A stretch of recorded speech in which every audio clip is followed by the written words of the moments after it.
Kapihan at Sari Manukan is brought to you by Sari Manok Layer Feeds. Dagdag itlog, dagdag kita.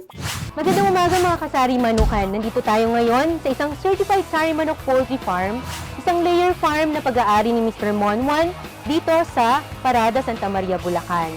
Alamin natin sa kanya kung ano-ano na ba yung mga makabagong practices na ginagawa ngayon sa layer farming versus yung old school practices. Tara! Magandang umaga, Sir Mon. Kamusta po? Magandang umaga, Dok.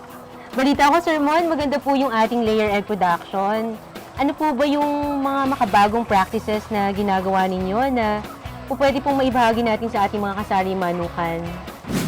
Una-una, yung lighting program, feeding program, tamang pagpili ng ready-to-lay pullets, at saka advantage ng commercial feeds over sa home mix feeds.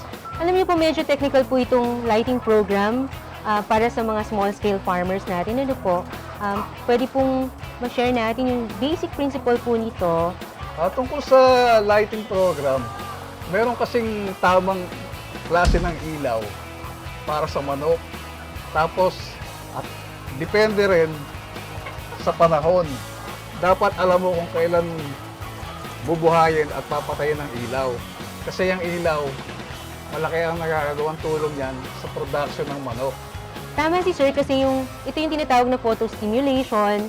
Meron pong ini-stimulate sa brain ng chicken na nagpo-produce ng reproductive hormone kung kaya't nakakapag-increase siya ng egg production. Meron po kayo, Sir, maipapayong technique pagdating naman po sa feeding ng mga layers natin. Meron kasing tamang pagpapakain ng manok, depende sa breed or lahi, sa edad ng manok. Dahil kung papakainin mo ng masyadong marami ang manok, maaaring tumaba. Hindi rin naman maganda yung mga yayatang manok dahil katulad din na pagka masyadong tumaba, hindi rin magiging maganda ang production ng itlog. Ngayon naman, Sir, pagdating po sa ready-to-lay pullets, ano naman po ang maipapayo ninyong technique? Kailangan, pag bumili ka ng ready-to-lay pullets, yung tamang timbang sa ganitong edad ay ma-attain. Sa edad na 16 weeks, dapat ang manok ay mahigit na 1 kilo. Dahil kung less than 1 kilo, hindi ito magpe-perform ng maganda. Of course, Sir, ngayon gumagamit po kayo ng commercial feeds. Ano po yung advantage nito versus yung dati nyo pong gawi? Matagal kasi kami nag-mix ng sarili naming feed sa paniniwalang mas maganda ang maghalo ng sarili kaysa commercial feeds.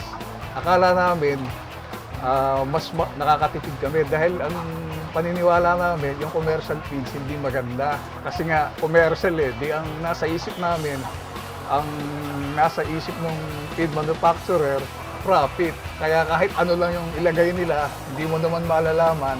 May mga panahon kasi na mahirap mag-secure ng ingredients. Merong time na mahirap ang soya, mahirap ang mais.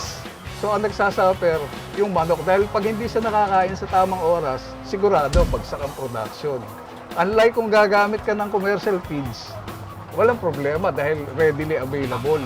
Maraming salamat po, Sir Mon. Salamat din, Doc. Salamat sa pagbisita sa farm. Ayan po mga kasari manukan, lighting program, feeding program, magandang choice ng ready-to-lay pullets at tamang choice ng commercial feeds. Yan po ang ilan sa mga napaka-importanting na ibahagi sa atin ni Mr. Monwan para sa isang lumalagong layer farm.